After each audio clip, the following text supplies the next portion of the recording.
had remained within the confines of the PDP, see, we would have won. I hear you, Chief Judge. Because of and your party candidate, you know, I think it's a spokesman of his campaign organization, says that he's going to run again. And he seems to have shown over the years that he knows his way around these things, getting the tickets, the presidential tickets of the AC and PDP on different occasions, right? So I'm wondering what you think, or who you think can stop him now if he desires to run, which is well within his right. He doesn't own the party. No individual owns our own party. Our party is not like the APC. We have an organization. And I think because of what happened the last time, we have learned a lot of lessons. And we are going to come back, dissect the areas of disagreement, and our ability to manage the differences that sent us in different directions that time will get us back to the table. And if PDP is the Iroko tree, the political Iroko tree for this country, the APC, all these other, they're like a congregation of strange bedfellows. They don't have the powers and the spread that we have as a political party. You spoke about our candidate the last time. Yes, you know, if he says he still wants to contest, the party will now sit down and look at the parameters, the details of the zoning, because Section 7, subsection 3C of our party constitution is so clear. And, you know, the way the former chairman, Ayu, managed that period, it wasn't well done. And now I have said it, and I will repeat it. You see, when the founding fathers sat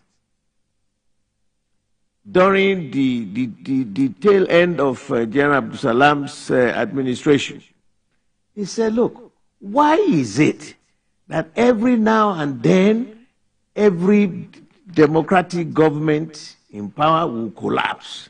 What are the factors that are mitigating against our civilian continuity in governance? There are 14 of them. Chibolage represented the Southwest. He was there. Baba Alex Ekweme was there. Jim Wobudu was there. Baba Solomon La, late. Baba Shiroma, late. So, Baba Bamanga Tukotu was there. Those who had been part of the First Republic came around. And what did they say? They said, look, the First Republic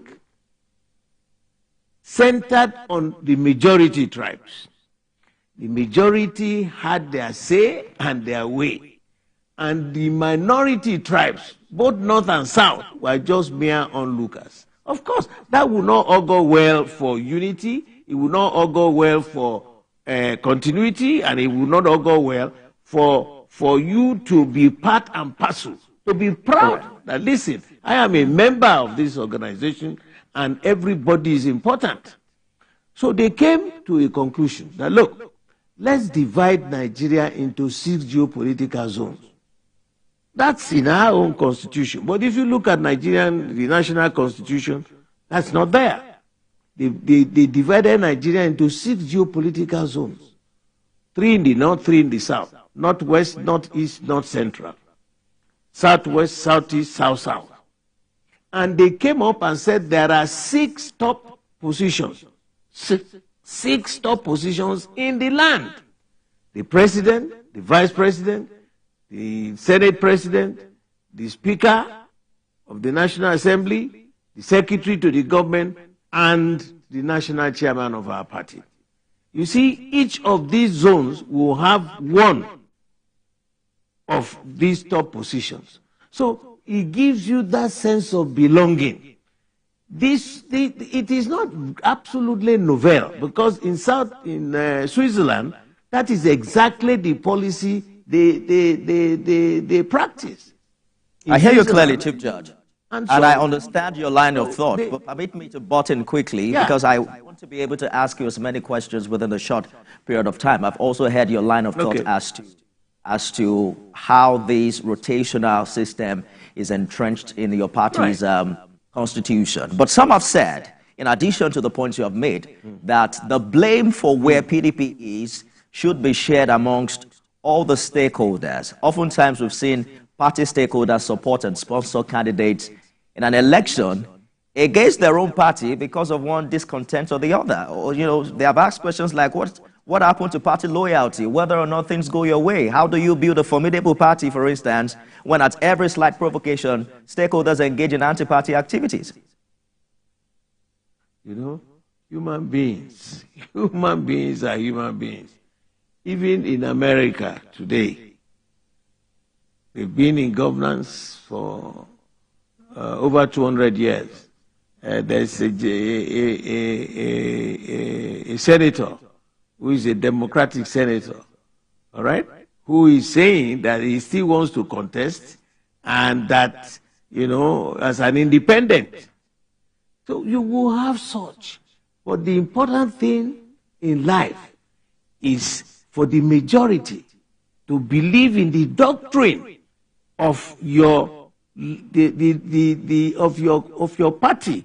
If the party laws are well stated and you go along with the party laws, then you are loyal to the party. Some people look at individuals. No individual can pocket our party. And if you did it, you will see the final outcome of what you're doing. And you can see what we did the last general election, and all the way we packaged and all that. There were loopholes. There were loopholes. Eventually, you discountenanced some zones, and you still expected them to vote for you? No. Nobody owns the PDP. It's a collective ownership. So if the laws of the party are there and you are really loyal and dedicated and committed to that party, you follow their rules. We have laws. This is the only party in this country. Chief Judge, allow me to jump in again. Quickly, I just like to get your point on, your thoughts on Nigeria today under the Tinubu administration. The last time we spoke, it was exactly 1 month of this administration, and you had a fair assessment of Mr. President's decision, including his choice of service chief. What's your assessment now, some 8 months after? Now, look, I will always tell the truth to power, no matter what. The state of our nation today calls to question. So many sectors are not working. We must be deceiving ourselves.